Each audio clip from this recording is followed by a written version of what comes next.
Today we're honored to have Suguman, assistant professor at Georgia Tech, and part of the very important thread in Neuro-Symbolic AI, which is bringing in formal methods. So this, I think, is, well, we'll hear. I don't want to take the thunder away, but extremely important in my view. And I want to announce in 2 weeks, Yashi, some of you know, speaking, and there may be a talk next week, or we'll see. All right, and with that, let me hand it over to Suguman. Thank you, Alex. Thank you for the introduction, and it was great to learn about all the ways Setor engages with neuro-symbolic AI, which is sort of the very broad area all of us work in. So I will talk about specification-guided reinforcement learning, and the neuro-symbolic bit here is the symbolic bit is specification, and neuro bit is reinforcement learning. And this is work that I have been pursuing for the past few years with collaborators, mentors, and students. So while we're still getting comfortable in our seats, the very broad question that I'm chasing is how do we develop trustworthy AI? And the direction I am looking at is can we do it through integration of formal methods with artificial intelligence? Now, AI is ubiquitous. It is shaping our present and future. AI is really, really ubiquitous. It is in our smartphones, in medical diagnostics, transportation, e-commerce, smart homes, social media. It's very true that AI is no longer the future. It is the present we live in. And AI today is very, very good. So good that when I asked ChatGPT to prepare a slide on the ubiquity of AI, it gave me a very clean description of what the slide should be, all the way up to the tagline that AI is no longer the future, it is the present we live in. But fun and games aside, as ubiquitous as AI is, it is not as trustworthy. If we look at safety critical domains, law, medicine, transportation, and so on, it is difficult to put trust in the current AI algorithms. And as this article very nicely puts it, the issue with AI approaches is that the algorithms don't explain their decisions. And when there is this complete lack of transparency, there is this complete lack of understanding of how these algorithms work, it is very difficult to trust AI for safety critical domains. And the way I'm looking at, there are multiple ways of addressing this question. The way I have been thinking of it is in terms of using formal methods in AI. Formal methods is a very well-established field in computer science where the very broad objective is to design systems that are safe, reliable, and trustworthy, and to make the design of such systems as simple as it can be. While formal methods may have begun as a purely logic-driven and mathematical domain, today through collaborations with industry and academia, formal methods does find critical applications in hardware systems. All hardware chips that are shipped for actual public use have been formally verified. This is a critical pipeline in all hardware development today. The other recently formal methods is finding more and more application in software development where several tech giants do deploy a formal verification, formal methods pipeline to ensure that the software is correct with respect to certain parameters. And the vision here is that the next generation of formal methods research is in developing trustworthy AI. There are various AI domains, and today AI systems are able to solve very, very difficult problems. But in most cases, these problems are not verifiable. It is hard to trust the output. And the question is, can we use formal methods to increase the trust in any of these AI systems that we see in deployment today, especially in safety critical systems? So the focus of my work is, I envision to address this trustworthy AI problem using the 3 pillars of formal methods. And these 3 pillars are task specification, verification, and synthesis. Task specification says how can we precisely express the intent? We want to design a system. What is the purpose of the system? And can we formally specify the purpose or the intent of the system?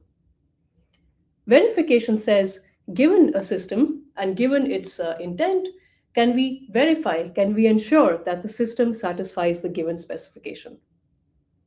Synthesis takes the dual approach here.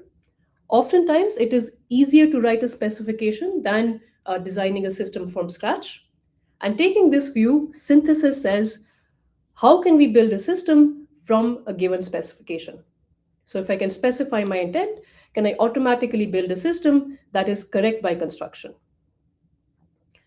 Now, this talk focuses on the synthesis question.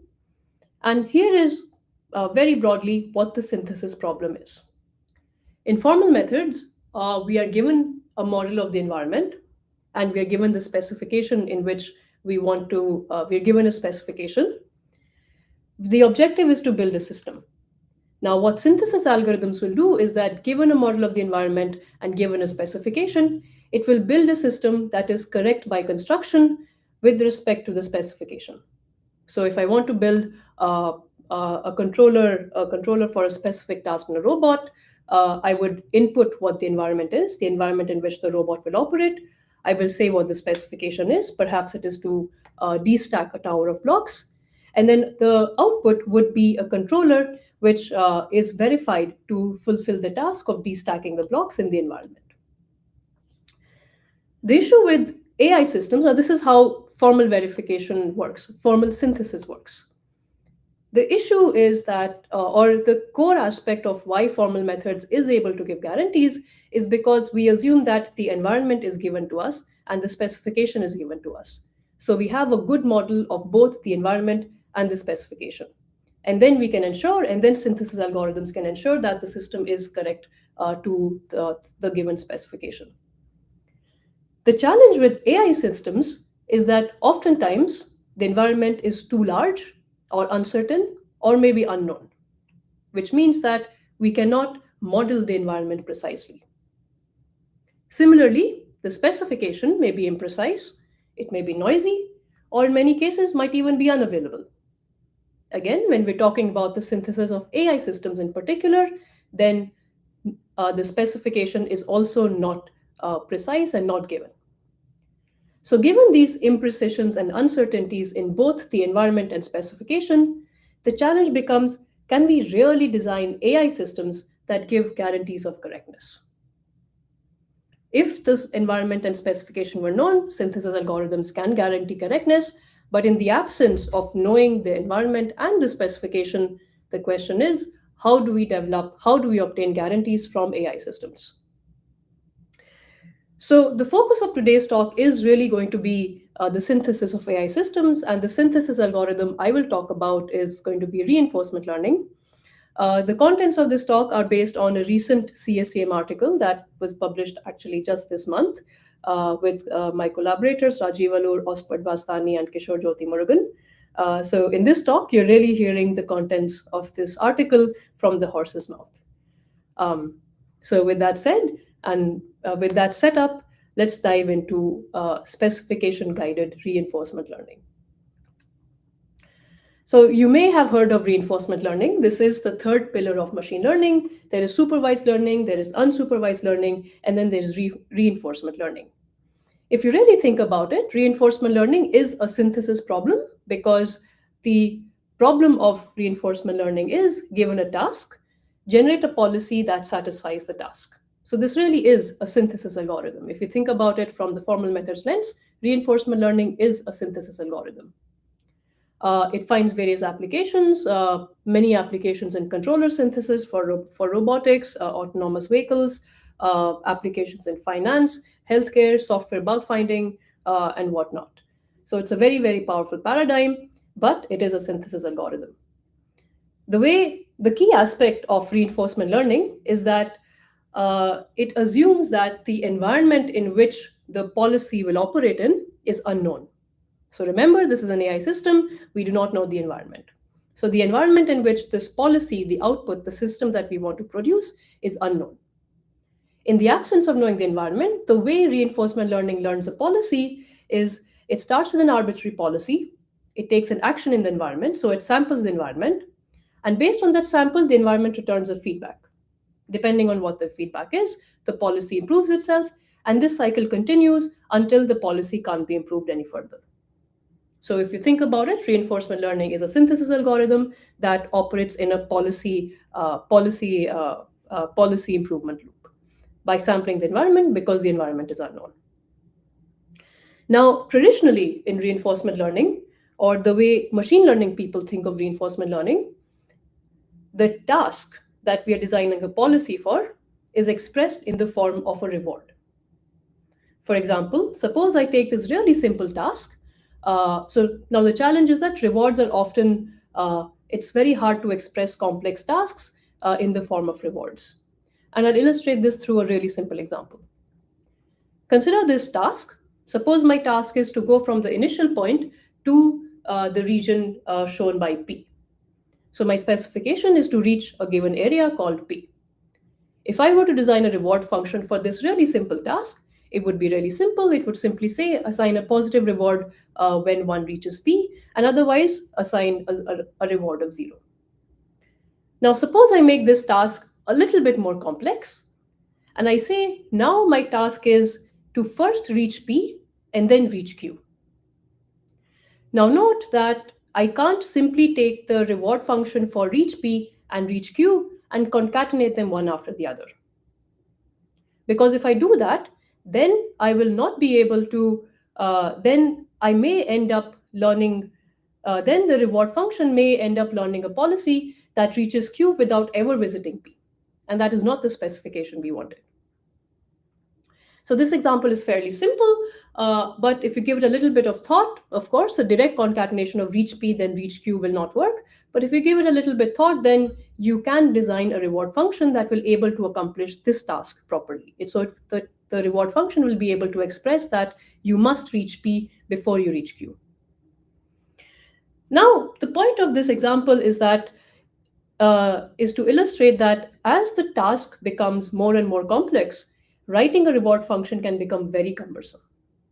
So even just for reach P then reach Q, a simple concatenation does not work. One has to reward engineer a bit more. As the task will become more and more complex, this challenge of expressing the task in the form of rewards will become more and more complex.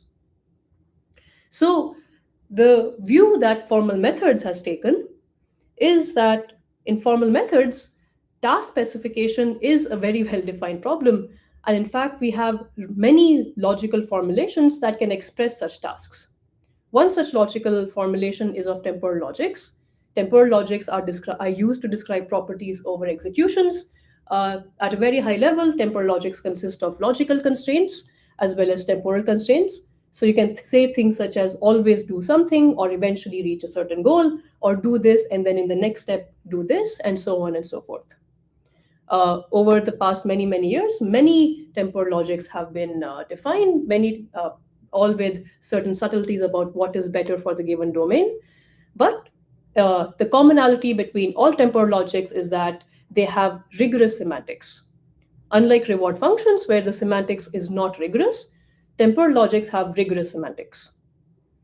The other benefit of temporal logics is that their syntax is very close to natural language, which means that expressing tasks using temporal logics can become significantly simpler than it is to use reward functions.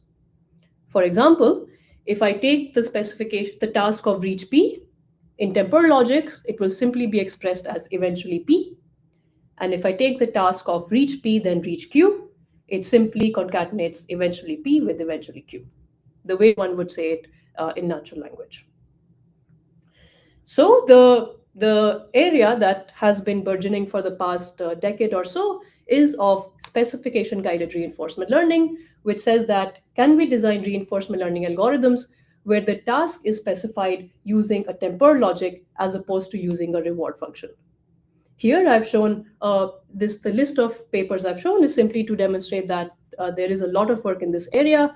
This list is by no means comprehensive and by no means updated. It's simply to demonstrate that specification-guided reinforcement learning is a key topic of research at the intersection of within neuro-symbolic AI. So the question we will ask in today's talk is, can temporal logics build trust in reinforcement learning algorithms? So we've spoken about trust at the task specification level. Traditionally, if you use rewards, then rewards are non-rigorous. Their semantics is non-rigorous. In contrast, temporal specifications have rigorous semantics. So if you express a task in the form of temporal logic, we can be absolutely sure of what intent has been expressed. The other two parameters that one should think about when you're discussing or when one is trying to compare the degree of trust between reinforcement learning with rewards versus reinforcement learning from temporal specifications are the questions of, what can we say about theoretical guarantees? How do the guarantees of rewards fare against the guarantees of temporal logics? And the other question you may ask is, ultimately, we want to use these algorithms for practical deployment. How do these algorithms perform in practice? And do these guarantees also trickle into the practical algorithms? So during this talk, we will try to fill in these four boxes, and by the end of it, we will hopefully all have enough information to make a judgment for ourselves of whether we can build trust in reinforcement learning algorithms by using logical temporal specifications. All right. So with that said, let's dive straight into what reinforcement learning is. I've already given you a very high level picture of what it is. It is this policy iteration loop. Given a task, you want to learn a policy, and the policy is learned by interacting with the environment. Let's try to formalize it a little bit now. The environment in reinforcement learning is expressed in the form of a Markov decision process, an MDP. An MDP consists of states, a set of actions. Both the states and actions can be infinite in number. We are not restricting ourselves to the case where either S or A are finite in number. There is a transition probability function which assigns a probability of transitioning from a state on a given action to another state. So this tells us how the environment evolves. And there is an initial state distribution that tells us what the initial regions in the environment is. So where will the task begin? To demonstrate this through an example, here is a 9 rooms environment. It is a continuous state environment. It is a continuous environment where both the actions and states are infinite in number. Oftentimes, this picture gives people the impression that this is a finite state MDP with 9 states. That is not the case. This is an infinite state environment where states are xy coordinates in the 2D Cartesian plane. Actions are given in the form of theta d, where theta is an angle and d is a displacement. The transition probability says that the chances of reaching a certain state from a given state, according to an action, is high, according to the laws of physics, and with perhaps a low probability, the action might fail, and it may go to a failure state. And in this image, the region shown by the blue square S naught is the initial state distribution. So if I'm looking at trajectory, if I'm looking at how will a system evolve in this, all of the systems will begin in the region given by S naught. Now, a policy in an MDP is effectively, all it says is that given a history of trajectories in the MDP, can you tell me what action to take next? So given a history of trajectory, given a trajectory, what action should I take next while evolving in this MDP? Now, if we were looking at the problem of reinforcement learning from rewards, this is how the problem is defined. Given an MDP that describes the environment, a reward function, and a discount factor, can you generate a policy such that it optimizes the reward function?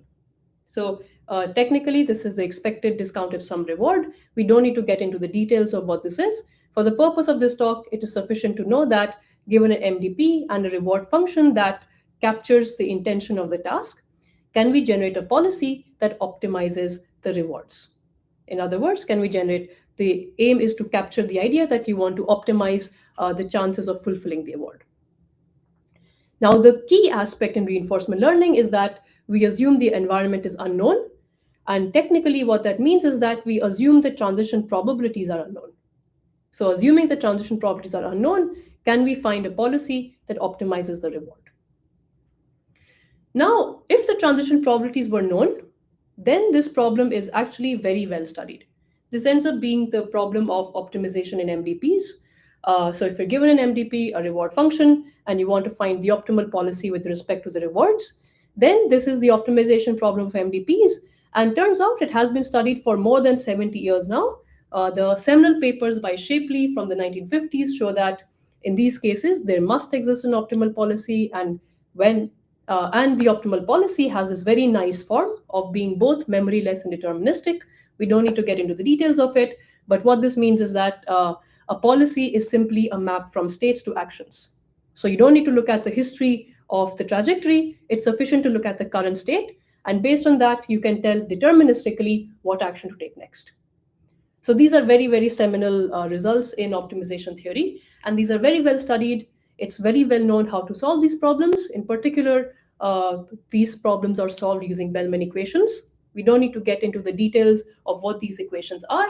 All I want you to note is that the factor of PSAT is crucial here. Remember, PSAT is the transition probabilities. So when the transition properties are known, you can set up these Bellman equations, and there are various algorithms that can solve these Bellman equations in order to extract a memoryless deterministic policy. So if the transition properties are known, the problem of generating the optimal policy is well studied. However, note that this depends on knowing the transition probabilities. If the P was not known, you cannot set up the Bellman equations, and therefore none of the work built within optimization theory applies to the problem of reinforcement learning. So how do we solve the problem of reinforcement learning?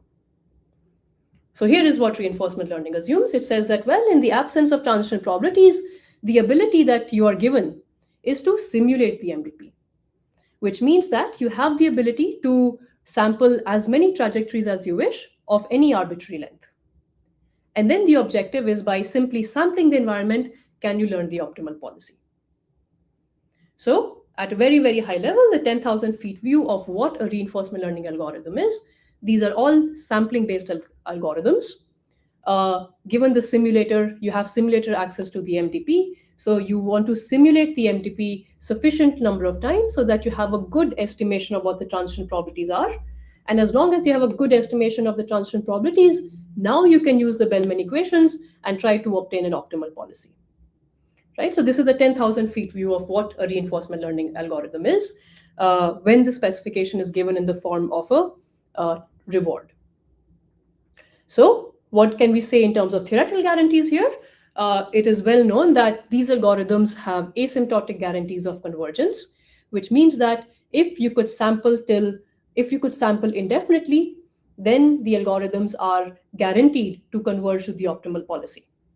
And this is a very, very seminal work by Watkins and Diane from the 1920s, from the 1990s. This algorithm is also called Q-learning. If there is one thing you should know about reinforcement learning from rewards, it is the Q-learning algorithm. Most developments of reinforcement learning are based on the Q-learning algorithm. And that algorithm gives asymptotic guarantees of convergence.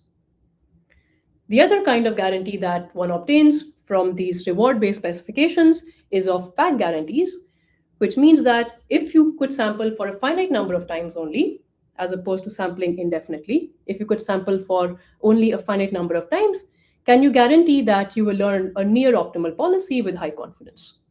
So now we are trading off the number of samples with the precision of learning.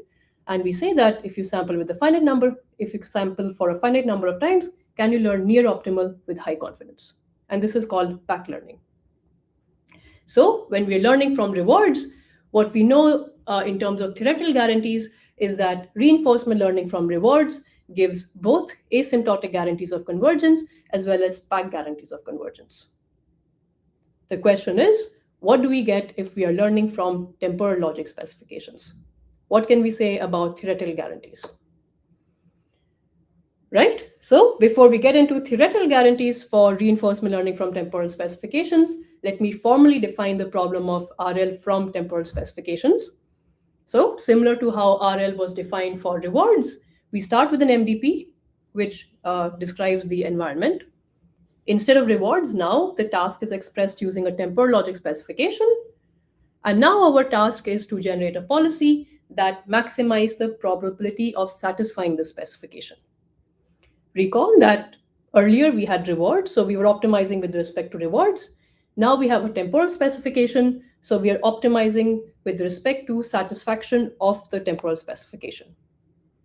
And the key assumption is that we do not know what the transition properties are.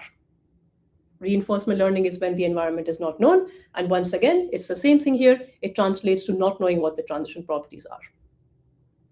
So to demonstrate this through an example, suppose here is our 9 loops environment, continuous states, continuous actions.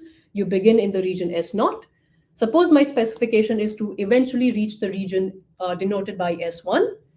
Then a policy that generates trajectories as the dotted orange line in the illustration. Any policy that is able to generate trajectories like this is an optimal policy. Now, if the transition properties were known, then learning an optimal policy with respect to temporal logic specification is a very, very well studied area within formal methods. This is the problem of probabilistic model checking. It is very well understood, very well established. There are tools, it has practical applications and whatnot. But once again, because transition probabilities are unknown, we cannot use any of the work that has been developed within probabilistic model checking. Because this is the reinforcement learning problem, we don't know transition probabilities, we must develop new theory and new algorithms to solve this. So now our objective was to understand what theoretical guarantees do we get if we are learning from specifications, right? So let's go over this really simple example. So here I have a 3-state MDP. There is an initial state, there is an unsafe state, and a safe state. From the initial state, upon taking action A, with probability 1, one transitions to the safe state. And from the initial state, upon taking action B, with a very small probability gamma, one moves to the unsafe state. But with high probability, 1 minus gamma, you transition to the safe state. Now, suppose my specification is a safety specification. It says, always make sure you don't reach the unsafe state. In other words, it is saying always make sure you reach the safe state.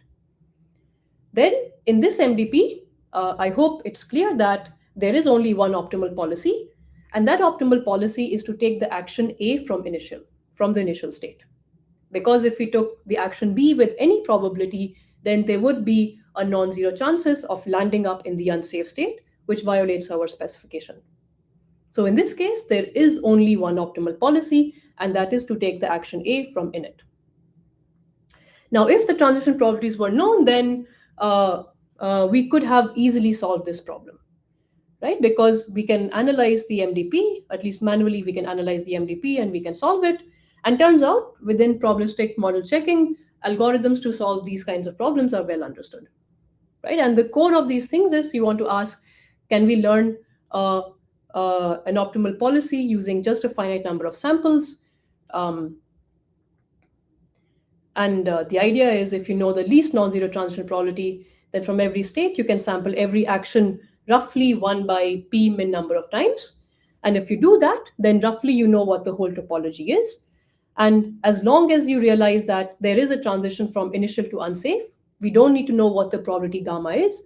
As long as we know that there is a transition with whatever probability it may be, then with very high chances, we have a very good estimate of the transition probabilities.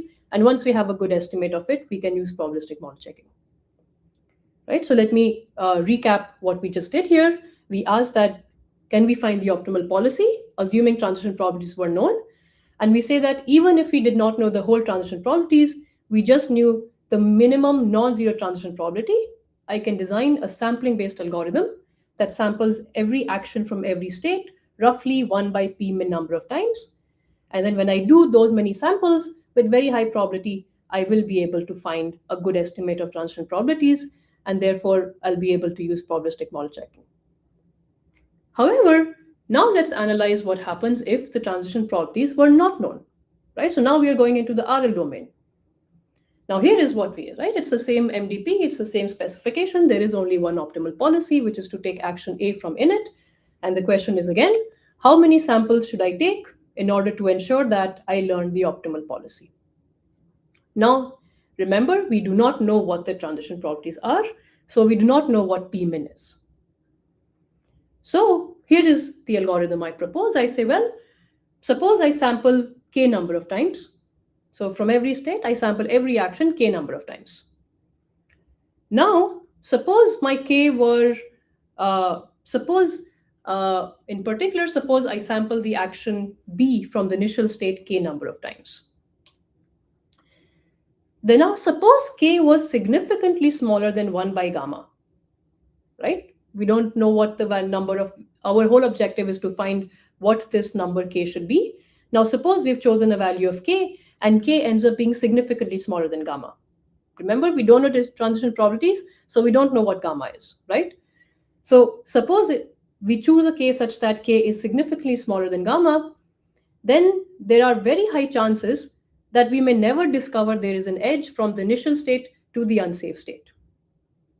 And if we don't discover that edge, we might as well conclude that, well, all samples from the initial state on action B have landed in the safe state. So it must be the case that taking action B from initial state is an optimal policy. So you see, simply by removing the assumption that we know transition probabilities, now assuming we don't know transition probabilities, no matter how many samples I take, how many samples k I take, I can always design an MDP where it will always produce the incorrect optimal policy. And this is even on this really simple 3-state MDP with a really simple safety objective.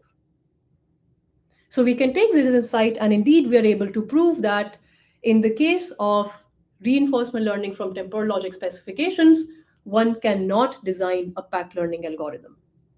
So there does not exist any reinforcement learning algorithm that learns from temporal specifications where we can guarantee that you will learn a near optimal policy within a finite number of samples.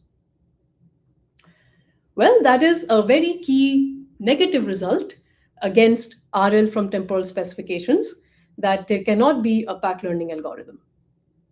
So what can we do instead? Well, there is a lot of work in trying to build guarantees from learning from in reinforcement learning from specifications.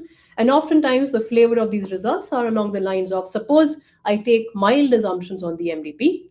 For example, if I assume that you know the least non-zero probability, we don't need to know all the transition probabilities, but suppose we know a lower bound on the least non-zero transition probability, then one can find a pack learning algorithm. And similarly, there are various other assumptions one can make under which pack becomes possible in the RL setup. The other line of work says that, well, perhaps I don't want to make assumptions on the MDP, but I can assume things on the length of trajectories that I can sample. So if I assume something about the length of trajectories I can sample, even then we have been able to show that one can obtain pack guarantees from learning algorithms.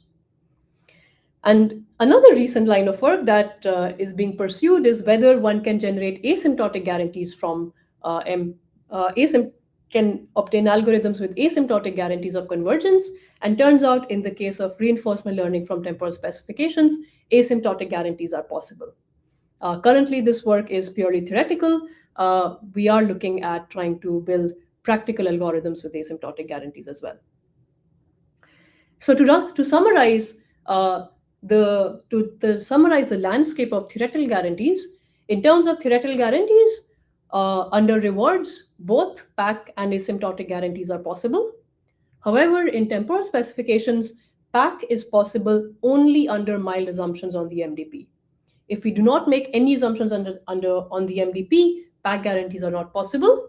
However, asymptotic guarantees of convergence are still very much possible. Well, so far so good. We have discussed RL, we have discussed rewards and temporal specifications with respect to ease of task specification and theoretical guarantees. Now let's shift gears to algorithmic performance. So without getting into too much detail, all I will mention is that when it comes to reinforcement learning from rewards, it is known that learning from rewards is extremely good for short horizon tasks. However, if we try to learn long horizon tasks, where we say do A, then do B, then do C, then do C, and so on, reinforcement learning algorithms from rewards actually suffer. So the question is, what happens to learning algorithms from temporal specifications. Now, the very 10,000 feet view of how these algorithms work is that we take a problem of reinforcement learning from temporal specifications, reduce it to a problem of reinforcement learning from rewards, and then we use one of the state-of-the-art algorithms of RL from rewards, such as Q-learning, PPO, DDPG, and so on. And whatever policy we obtain by optimizing from rewards, we use that as the policy for RL from temporal specifications. Now, as I said previously, RL from temporal specifications actually does not have any guarantees. However, RL from rewards has. So there must be a sort of a disconnect between these two. So it turns out that these translations are not preserving optimal policies. However, for most tasks, these work well in practice. So although this is the template, this is the algorithm template that all algorithms that learn from temporal specifications employ, this template does not offer any guarantees, but it certainly demonstrates good performance in practice. However, there is a key issue, which is that because of this reduction to rewards, RL from temporal specifications ends up inheriting the issue of RL from rewards, which is that RL from rewards is myopic, and reinforcement learning from temporal specifications inherits this automatically. So there is myopia in RL, which is that it is good at short horizon tasks, but poor at long horizon tasks. Let me illustrate this through an example to make it a little bit more clear. So we are returning to the same 9 rooms environment. S0 is the initial state distribution. S1, S2, and S3 are 3 different regions in the 9 rooms environment, and O is an obstacle that must be avoided at all costs. Now, suppose we have a short horizon task, which is either visit S1 or visit S2 while avoiding O. Right? So our task is either visit S1 or visit S2 while avoiding O. So either of the 2 trajectories demonstrated by the orange dotted line, either of those trajectories satisfies the specification. Now in this graph, I have demonstrated the performance of several state-of-the-art algorithms that learn from temporal specifications. The x-axis shows the number of samples, the y-axis shows that what is the probability with which the policy learned after x number of samples satisfies the given specification. And the better graph is the higher it is, the closer to the y-axis, the better the performance of the learning algorithm. So here we see that when the task is short horizon, then most of these algorithms perform very, very well. They're able to converge within very, very few number of samples. They're able to converge to an optimal policy with very, very few samples. However, let's make this specification slightly little more complicated. So now suppose our specification is either visit S1 or visit S2 and then visit S3, all the while avoiding the obstacle. Then on this graph, this graph shows the performance of the state-of-the-art algorithms, and I really have not forgotten to plot the graph. This is the performance of the state-of-the-art algorithms. If you make the specification 1 bit longer, all of the algorithms fail to learn anything reasonably. Even after a few millions of samples, the best probability with which they have been able to learn a policy is close to negligible. So what's gone wrong? Now here is what has happened, and this is what myopia refers to. In the first case, when the objective was to learn to reach either S1 or S2 while avoiding the obstacle, then most of these algorithms end up learning a policy to visit S2. Now, the reason visiting S2 is the policy that most of these algorithms learn is because it is easier to learn to visit S2 through an obstacle-free path than it is to learn to reach S1 through a path that navigates around the obstacle. So in the short horizon, so now this is what most of these algorithms end up doing. They learn how to visit S2. Now, in the case of the longer specification, as you may have noticed, in this environment, visiting S2 is actually futile because there is no path from S2 to S3, and the only path is one that actually navigates through the obstacle. So What ends up happening here is that as reinforcement learning algorithms start to learn this policy, they learn how to visit S2 because in the short horizon, it is the easier task to fulfill between S1 and S2. The issue, however, is that in the long horizon, S2 ends up being a locally optimal choice from where there is no global way of satisfying the specification. So, what these algorithms are lacking is a high level perspective where the algorithms are informed that even though some choices may seem harder in the short horizon, in the long horizon, they may be the better tasks to fulfill. And that's exactly what we are able to incorporate. So we have developed an algorithm called DIRL, which combines this high level knowledge that a specification can provide with low level reinforcement learning to learn locally optimal policies. So the specification language we use here is called Spectral. It consists of specifications. Spectral consists of using Spectral, you can write tasks which are safety tasks or reachability tasks or their combinations. For example, eventually B says you must reach a target eventually. Always is a safety specification which says fulfill a task while always remaining safe, while always fulfilling the predicate B. You can concatenate, you can sequence such reach avoid tasks, and you can take their disjunctions. And this is usually this language is sufficient for various tasks in control policies. Now, what we have been able to show is that for each spectral specification, one can construct a specification-guided abstraction of the environment such that every edge in the abstraction is a subtask, and every path from the initial to the final state of the abstraction satisfies the specification. So in this case, when we're looking at the specification of visit S1 or S2, then S3 while avoiding O, the abstraction is a four-state abstraction, four-state DAG as shown in the diagram.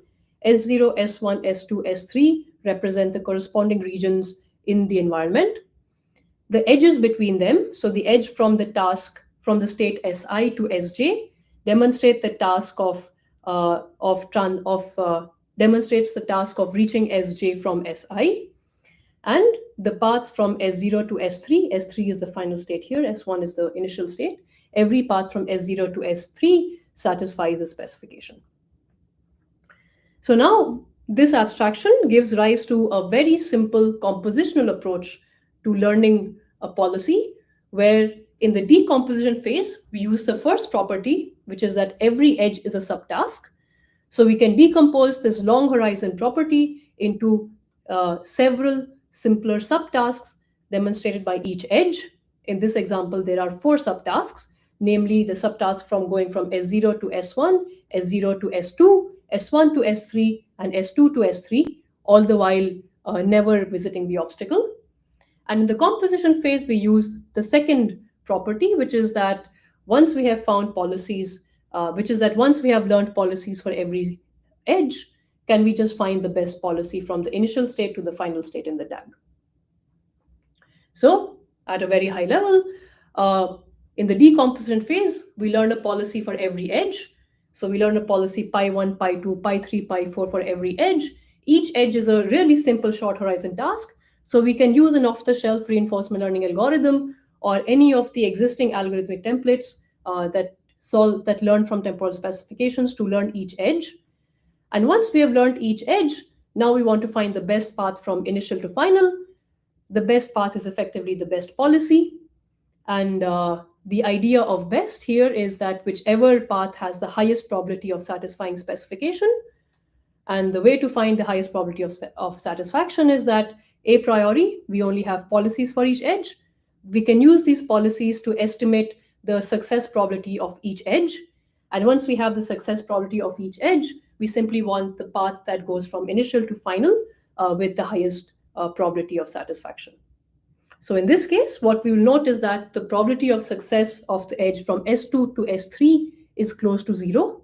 So there's a policy pi4 which satisfies the task of visiting from S2 to S3 with negligible probability. Therefore, there is only one path which is able to solve the problem, and that is to go from S0 to S1 to S3, which is actually the policy we want to learn in this case. Now, there are a few more subtleties to how this works, and those are to do with how one learns a policy for every edge. In particular, this is a very technical thing that to learn a policy from every edge, one should be able to sample trajectories that begin in an intermediate state. So typically, reinforcement learning does not allow you to sample a trajectory that begins in an arbitrary state. For example, if we want to learn the policy from S1 to S3, RL will require it uh, to be able to sample trajectories that begin in S1. So there is a way to get about it. I will not get into the details of how that happens, but this is just for you to know that there is a little bit more technical aspects to making sure this algorithm works in practice. Turns out that, and this has to do by inducing state distributions or intermediate states so that one can sample trajectories from intermediate states in the DAG. I will not get into the details of how that happens. All that we need to know for the purpose of this talk is that there is a way to sample trajectories, to learn policies for trajectories, and learn induced state distributions on intermediate states so that one can learn a policy, the best policy in the DAG, in a single pass of the DAG. So what that means is that in theory, the best policy can be learned in a single traversal of the DAG, not more, not less. And during this traversal, each edge is called exactly once using a reinforcement learning oracle. And so in theory, this algorithm is extremely efficient. Also, the size of the DAG is polynomial in the size of the specification. So the total complexity of this algorithm is very, very efficient in the size of the specification, in theory. This algorithm is also extremely efficient in practice. So the two parameters that we care about is how does this algorithm scale as the specifications become more and more complex. So to demonstrate that, I have this 16 rooms environment here. I'm going to use the shorthand box x to y to indicate the specification that says starting in a region X, we want to visit a region Y. And while doing that, we want to visit one of the corner points, C1, C2, generated by the rectangular triangle produced by X and Y. And all the while avoiding obstacles along the path. Of course, here the red dots indicate the obstacles. So for instance, I could have a specification that says box A to B. So that is the specification indicated by the dotted line on the graph, on the illustration, on the environment illustration. And we can see that for this specification, in this larger environment, most state-of-the-art tools do very well. The performance of DIRL is demonstrated by the dotted blue line. And you can see for this specification, DIRL has the best performance. As earlier, X is the number of samples, Y demonstrates the probability with which this policy learned after X number of samples satisfies the specification. So the higher the specification, the higher the graph, the closer it is to the Y-axis, the better the performance.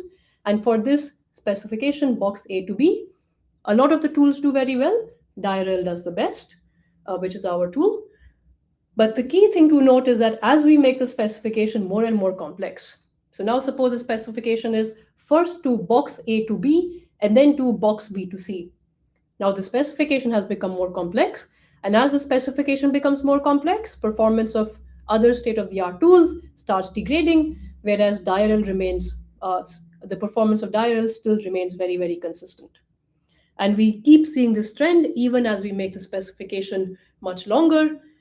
And we can keep extending the specification here, and we keep seeing that as the specification becomes longer and more complex, in this case, it has both disjunctions and many, many sequencing. DIRL is the only tool which is able to scale with the length of the specification. The other parameter for practical performance is of how do these algorithms scale in the dimensionality of the environment. So here is the simulation of the Baxter robotic arm. This is open source available through OpenAI Gym, which is a standard reinforcement learning library with lots of benchmarks and lots of environments. And we see that on environments like this, which are extremely high dimensional, DIRL is perhaps the only tool that is able to learn anything of substance within a reasonable number of samples. So DIRL has good performance across both parameters of scalability. both in terms of complexity of specification and complexity of environment. The other thing I want to touch upon is beyond just scalability in terms of specification complexity. One thing that reinforcement learning suffers from is the lack of generalization. So, oftentimes, when we think about training a reinforcement learning policy, we think about training one policy for one specific task. Now, this is actually a limitation of existing reinforcement learning approaches because when we think about reinforcement learning, oftentimes the intuition comes that we're trying to imitate human learning. So, if you give enough feedback, if you sample enough number of times, one is able to gather a sufficient intelligence to not only solve the problem given, but also solve simple related tasks. So, for example, here I'm demonstrating this on in the diagram on the left. I've demonstrated a class of problems which are very similar to one another. So these are all reachability problems which say from R0 visit the gray dot given above, or from R1 visit the gray dot, or R2, or R3, R4, and R5, and so on. So not all of these are reachability tasks, and even as reachability tasks, these tasks are very similar to one another, right? So intuitively, we would expect that suppose I ask a reinforcement learning algorithm to train on not all of these tasks, not all of R0 to R5, but suppose you only train on the first two tasks, R0 and R1. Is reinforcement learning able to learn policies that can generalize then to solving the tasks R2 to R5? Of course, note that these are the simplest kinds of specifications you can have from temporal specifications. It's a simple reachability task. In each of the tasks, they differ only in the position of the initial state, nothing else. The goal is the same, only the initial states shift to the right slightly. And on the plots shown on the right, I have shown the performance of reinforcement learning algorithms. And what I'm showing by the lines in blue are the trajectories produced by these learning algorithms. So you can see that for all of these algorithms, and some of these are actually state-of-the-art reinforcement learning algorithms that are designed to have generalization, we can see that very few of these trajectories are able to visit the goal region in pink. So although these tasks are very, very similar, if you train a reinforcement learning algorithm, the policies do not generalize even to the simplest shift in initial states. So this is another issue with reinforcement learning, which is that existing algorithms completely lack generalization abilities. And this is even true for an algorithm like MAML, which is a meta-learning approach that is designed to perform generalizability. What we have been able to show is that when you use temporal logic specifications, one can actually design reinforcement learning algorithms that generalize well. I will not get into the details here, but the key idea is that as long as specifications have structural similarities and they differ only in the grounding of the predicates, for example, in the reachability example I showed, the task is the same. The task is to reach a fixed goal. The only grounding predicate that changes is in the instantiation of the initial states. And then we are able to design generalization reinforcement learning algorithms that leverage the similarities between tasks and are able to generalize to unseen tasks, even upon training on only a few of them. Another example is this tower destacking problem. Suppose you want to destack a tower of blocks, and the idea of generalization here is that by only training on the top two blocks, can you destack the entire tower? And once again, here the tasks of destacking each block are related to one another. The only difference is that when you destack a block, the only difference lies in the initial position of the block and the final position of the block. As the tower is destacked, the initial position keeps coming down and the target position keeps going up. Otherwise, there is no difference in what the tasks are. Temporal logics are able to capture these inductive similarities, and we are able to design algorithms that can leverage inductive similarities to generalize across other similar tasks. And this is work that my PhD student has been pursuing currently, and we're working on improving the scalability and verifiability of these algorithms. So, talking about algorithmic performance, learning from rewards is good in the short horizon, but they're very poor in the long horizon, primarily because they suffer from myopia. Temporal logic specifications can combat that. They can learn very long horizon tasks in complex domains while also facilitating generalization, which is a feature that most learning algorithms suffer from. So, this is the summary of the table of what we know about theoretical guarantees and algorithmic performance of learning from rewards versus learning from temporal specifications. But if you look closely at this picture, we see that what is theoretically possible is not practical, and what is practically possible does not have theoretical guarantees. So in the progress made in learning from temporal specifications, there is a gap between the theory and the practice. Theory is not practical, practice is not theoretical guarantees. So the next question is, how do we merge the two?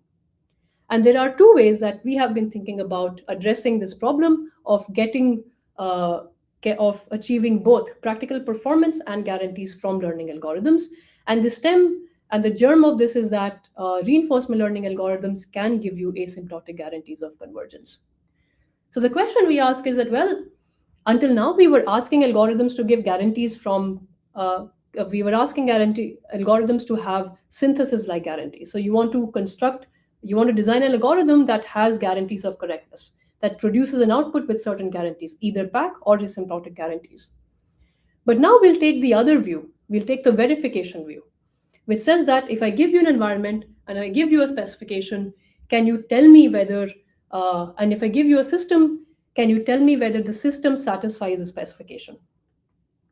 Now, this is based off a recent article that appeared in CSEM last year, which talks about, in addition to simply saying yes or no, what we also want for AI systems is a certificate of correctness.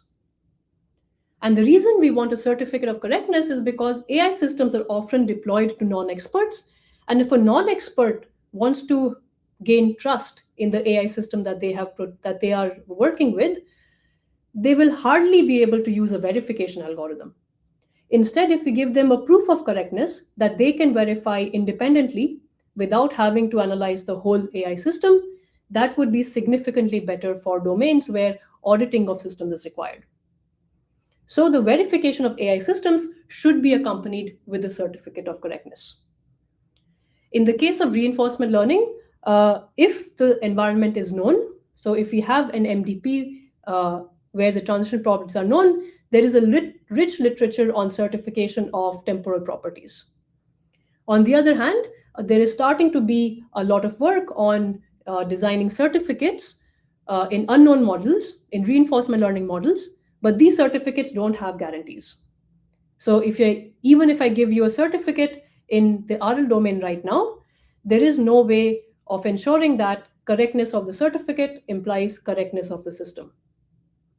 So in a line of work that we are pursuing right now, we are looking at whether we can develop a theory, whether we can develop the foundations and tools of certification with guarantees in the RL domain. So until now, I spoke about the synthesis problem. We want to learn with guarantees. Now we're talking about the verification problem, which is that if you give me an RL policy, it may or may not be generated from an algorithm that gives guarantees. It could be generated from any source. If you give me an RL policy and you give me a specification, I can verify its correctness. And in addition to the correctness, I can also produce a certificate that can be checked by a third party. And we want to do this with guarantees. And we are starting to have initial works where we can show that in theory, it is possible to learn certificates with guarantees. And now the work is whether we can make these tools practical.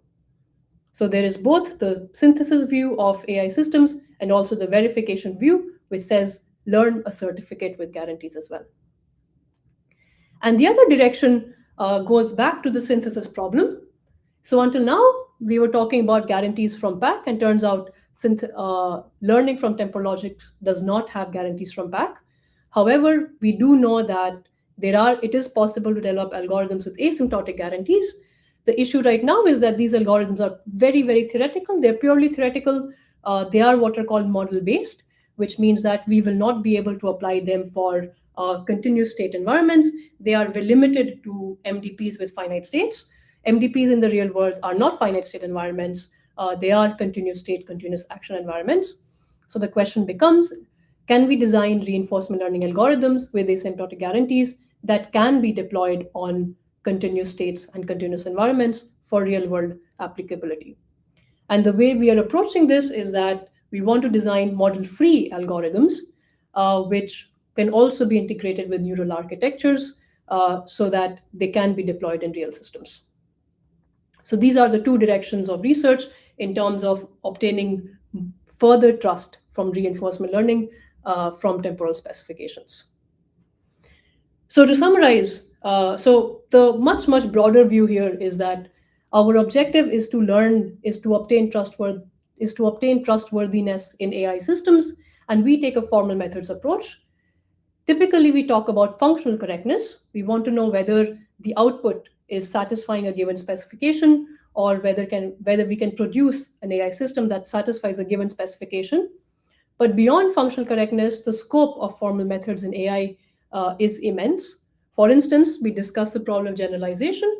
Generalization is very hard when you're learning from rewards, but if you introduce temporal specifications, we can already start leveraging that in order to obtain better generalization.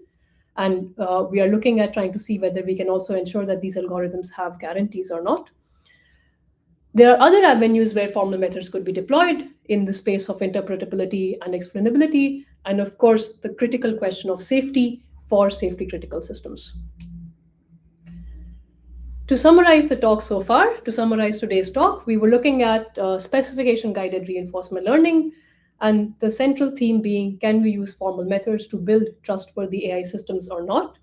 We compared how reinforcement learning is operated under rewards, which is the traditional way of reinforcement learning, versus reinforcement learning from temporal specifications, and we see a broad comparison between the two approaches. And I will leave it to your judgment to decide whether formal methods is building further trust in AI systems. Thank you for your attention, and I'll open the floor for questions now. Thank you. All right. Well, thank you so much, Suguman. Excellent talk.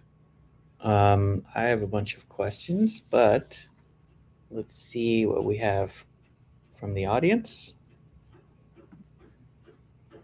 Go ahead, Olga. Okay, let me see. Is there a research paper on this? Yes. So I did pepper the talk with several research papers. So we had presented a tutorial on this at AAAI.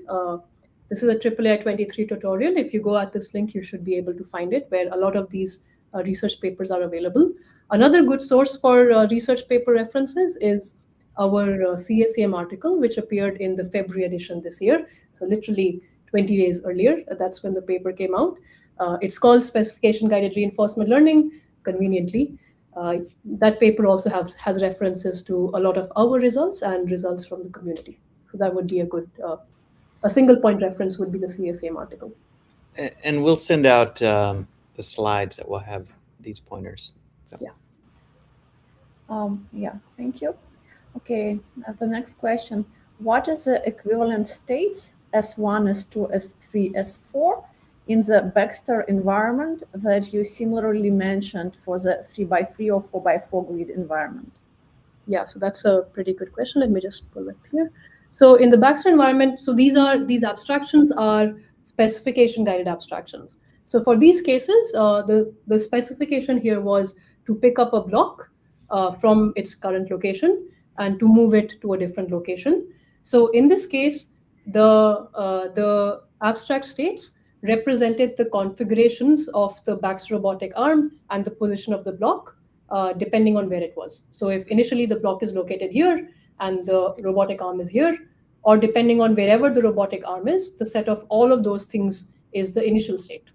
And the final state there is where the block has been shifted to the target state and the robotic arm is perhaps holding it right there. So that could be another state, and so on and so forth. So here, effectively, abstract states are a set of configurations of the environment. And in this case, it would be position of the robotic arm and uh, the the location of the block. So, and of course, this is with respect to the the dimensions of the robotic arm. So these are not visual inputs. In this case, these are the 7 degrees of freedom and so on.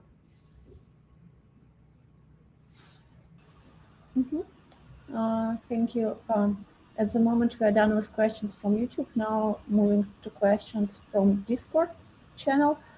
How do you specify those temporal specifications other than by hand? Can this framework also be used for that? Could you repeat the question? I'm not sure I followed it. Yeah. How do you specify those temporal specifications other than by hand? Maybe it was related to a particular slide. Yeah. So that's a very good thing you've noted, that right now, all of the tasks we are looking at, we are assuming we can specify its temporal logic specification by hand, right? And this is usually how formal methods.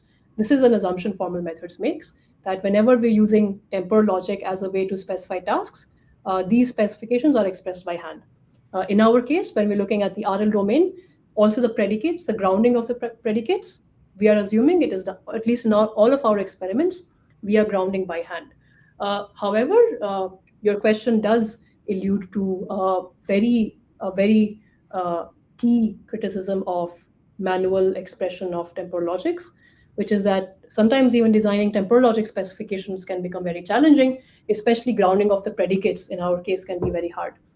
So there is starting to be a lot of work which also says that if I just give you some demonstrations of what good trajectories should look like and what bad trajectories should look like, can we learn the temporal logic specification? So you can think of this as inverse reinforcement learning, which is that through demonstrations you want to learn the reward function. There is starting to be a lot of work which is sort of inverse reinforcement learning for temporal specifications, which is if I give you demonstrations, can you automatically generate the temporal logic, and can you automatically do the grounding of predicates? That is also a research direction and an important one. Mm-hmm. And a follow-up question from me, related one. So you mentioned this DAG that you use in your approach. So this is created manually, right? You do not create this automatically. So once the specification is given, the DAG can be constructed automatically. But the specification needs to be given manually. Once there's a specification, the DAG is generated algorithmically. We do not do any manual, there is no manual effort once a specification is given. Mm-hmm. Mm-hmm. Okay, thank you. For researchers interested in pursuing the generalization path, where would you suggest to start? Any chances of collaborations? I would love opportunities for collaboration. So we have recently published, this is work that my PhD student is pursuing. We recently published a paper on this at ATWA, which is a formal methods venue last year. It's called Inductive Generalization in Reinforcement Learning from Temporal Specifications. I'll be happy to share that paper if there's a way I can do that through Centaur. But I would say this would be the starting point, and I'm very excited about this direction. I think temporal logics offer what, in the case of generalization, temporal logics can offer exactly what rewards fail, which is that even if two tasks are very similar, their rewards will look very different. But if two tasks are similar, the temporal logic will scream that they are similar tasks, and they differ perhaps only in the grounding of the predicates.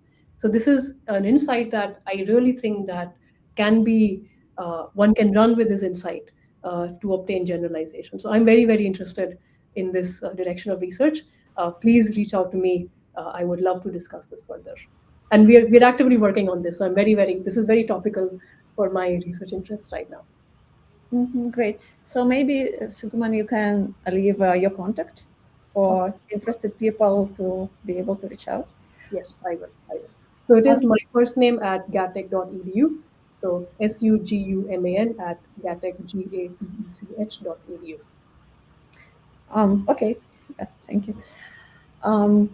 Okay, the next question. What are your thoughts on targeting continuous environments where determining abstract states is difficult to do so?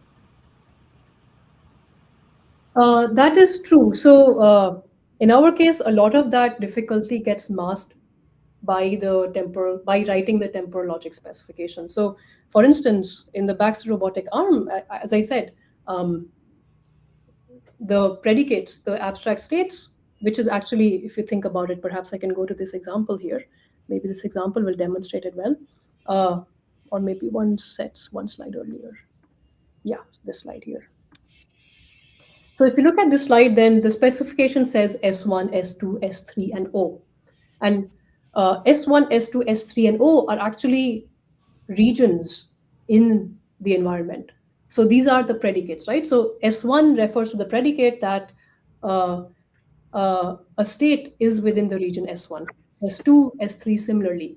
And O also refers to the predicate that a region is in the, a state is in the region O. So in our case, a lot of the effort of writing of finding the abstract states actually gets masked by writing the specification.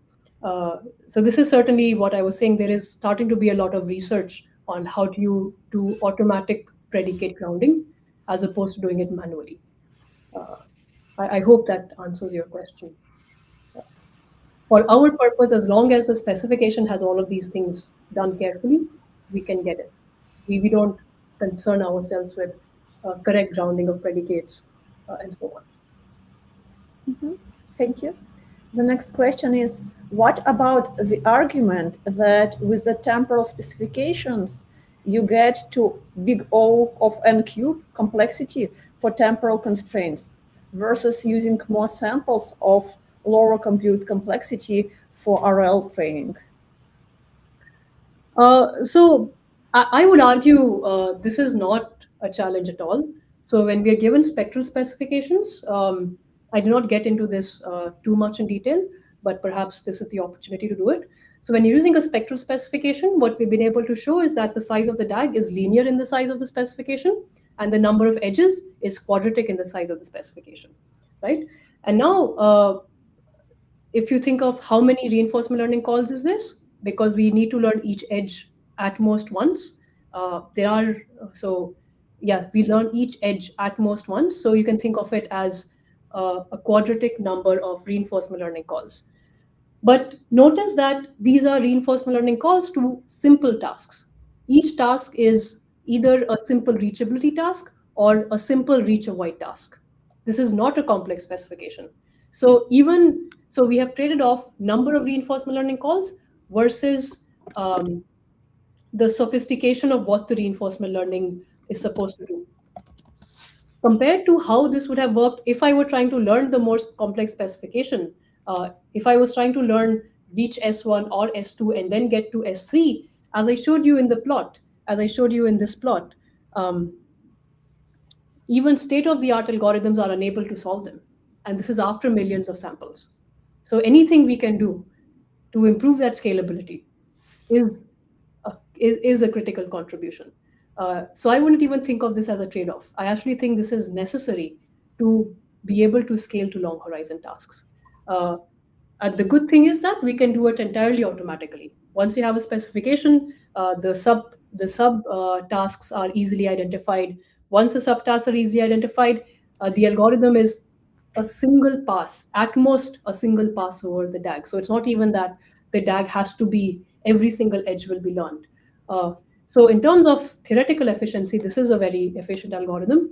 And in terms of practical concerns, there are many number of reinforcement learning calls, but each reinforcement learning call is for a very simple task. And if you compare it to what an RL algorithm would have been able to achieve if we hadn't done the decomposition, the answer is right in front of you. It would have learned nothing after millions of samples. So this is I would argue this is a reasonable trade-off. Thank you. The next question is, are there other commonly used specification logics being used in addition to the temporal logic you've described? Yes. So even within the realm of temporal specifications, so we have been working with spectrum, but there are algorithms that learn from linear temporal logics, signal temporal logic also, because signal temporal logic is able to talk about continuous time. So signal temporal logic is also being used extensively for reinforcement learning algorithms. LTL over finite traces, which argues that well, LTL, linear temporal logic, is all infinite sequences, but really in RL, all you require are finite traces. So there's something called LTLF. Uh, so these are just a few, but there are many other temporal logics that are being used. Beyond temporal logic, so temporal logics are mostly used when you're looking at applications where there are long horizon trajectories, right? So they're executions. But perhaps one can imagine tasks that are just encoded in the form of a Boolean formula, right, or an SMT formula. And perhaps that would be another avenue of research, if it makes sense to express a task like that. But normally, when one thinks of reinforcement learning, you automatically think about trajectories, right? So, yeah, yeah. So I'm not sure if there's work on RL from Boolean logic specifications or RL from SMT specifications. Perhaps one should look into it. Thank you. The next question is, there is a related work on using temporal specifications to refine specifications based on the counterexamples outputs of model checkers. A learning algorithm then helps correcting the initial model specification. Any relevance of that work with respect to your work?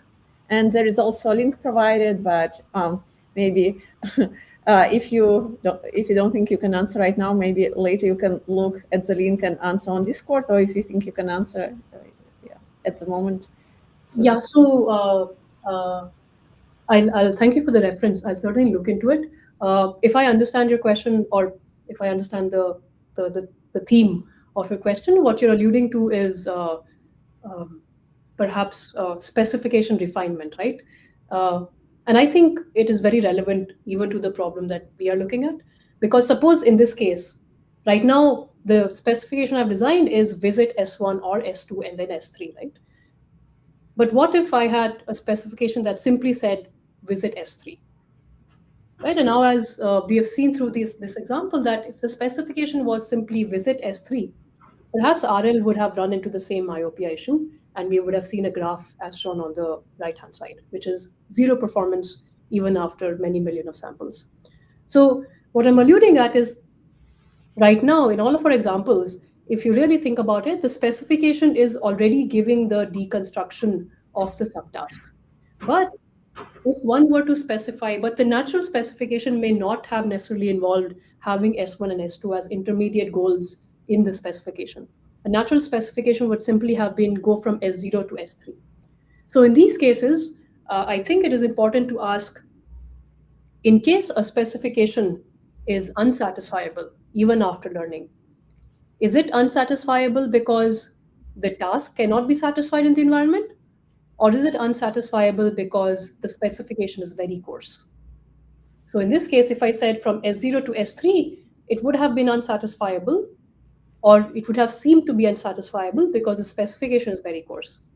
Perhaps it would have helped if we could have learned that if you can insert a waypoint in between, like S1, then it would be able to decompose into simpler tasks and then be able to learn the specification. So if you are alluding to the question of specification refinement, I think there is scope for doing that in the RL space, and certainly in the RL for specification space.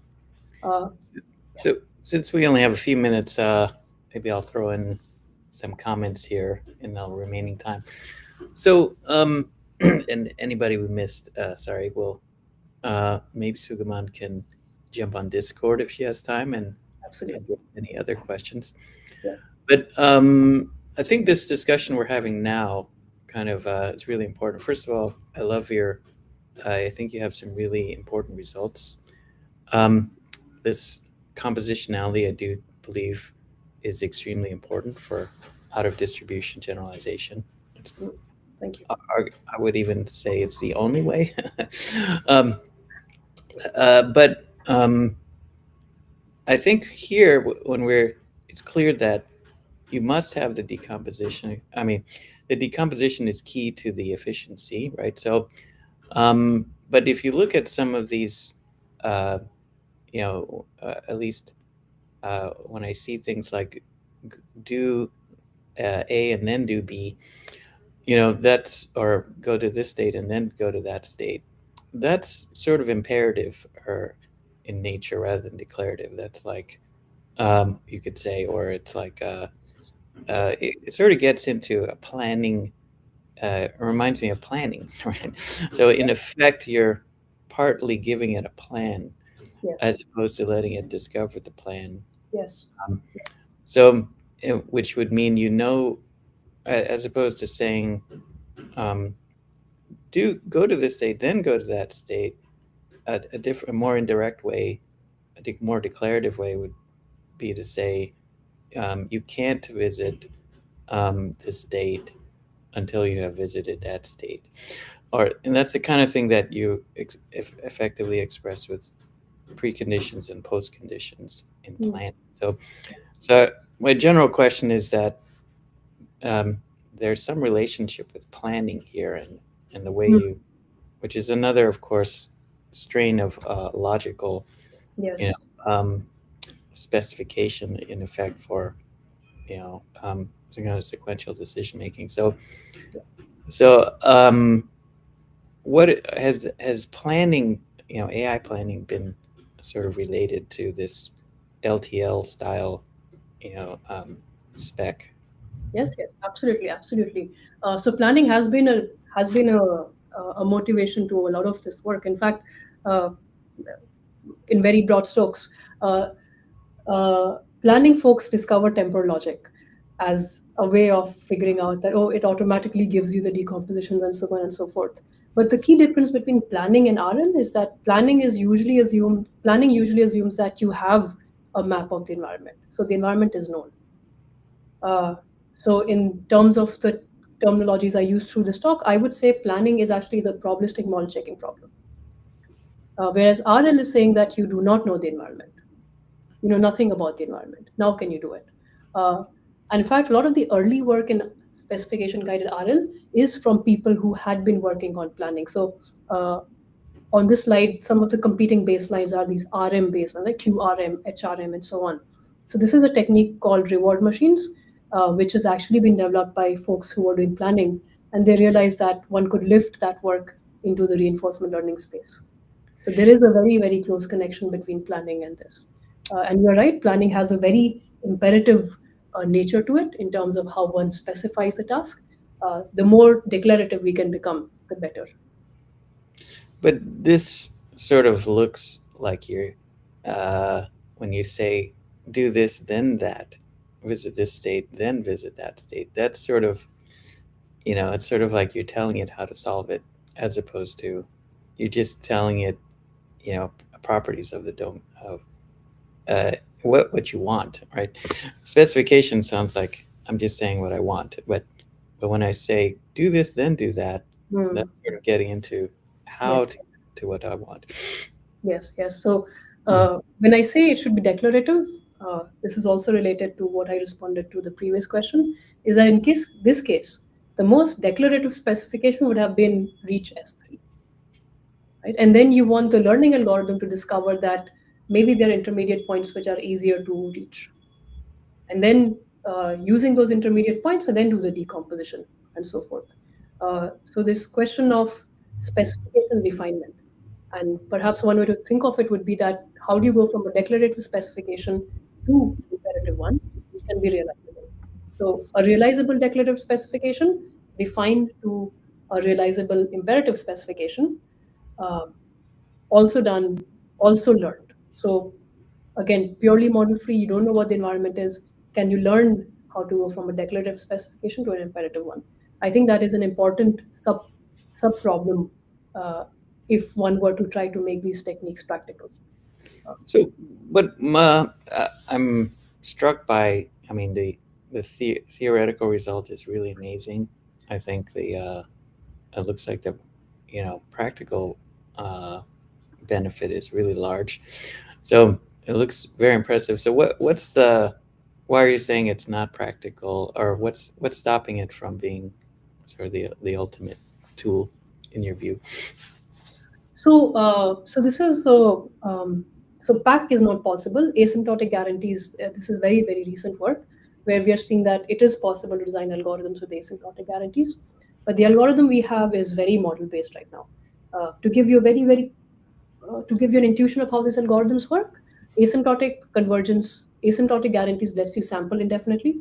So in case you can sample an MDP indefinitely, then you would have learned the best possible transition probabilities, right? You would have learned the real transition probabilities.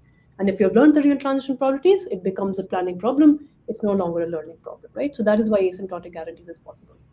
But this idea that you have to sample an infinite number of times. So the way these algorithms work right now, it's purely model free. So we are explicitly learning the transition probabilities. In practice, you cannot do that. So this style of algorithms where you explicitly learn transition probabilities are called model-based algorithms.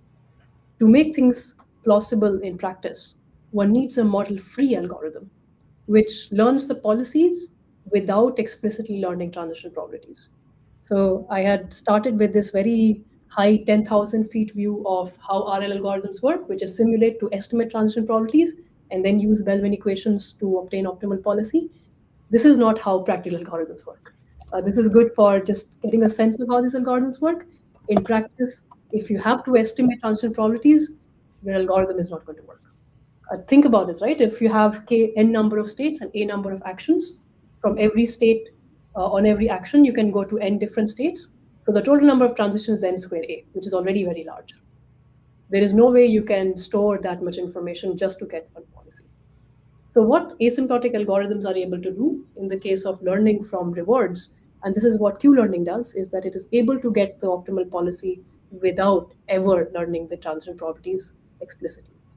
And that is what we need to do if we want to make RL from temporal logics a practical reality. And that's exactly what I meant by we want to learn direct model-free practical algorithms with guarantees. And in the case of Q-learning, the model freeness, the Q-learning approach has lent itself to neural architectures, which has meant that we have been able to design algorithms from visual inputs and whatnot. That is the direction we will also have to take if we want to make specification-guided RL a reality. All right, so there you have it. Sounds like a great set of collaboration possibilities. I would love to. Yes, absolutely. Thank you so much, Suguman. And we'll provide on Discord ways to find her and Yes. learn about her work. And if you have time, you can jump on Discord, Suguman. I would love to. If you can tell me how to connect to Discord, I will do that. We will, definitely. Absolutely. All right. Well, thanks, everyone. And check out Suguman's work, and we'll see you next time. Thank you. Thank you very much for the invitation. Thank you for your engagement. And I would love to engage in further discussions. Thank you. All right. Take it, everyone.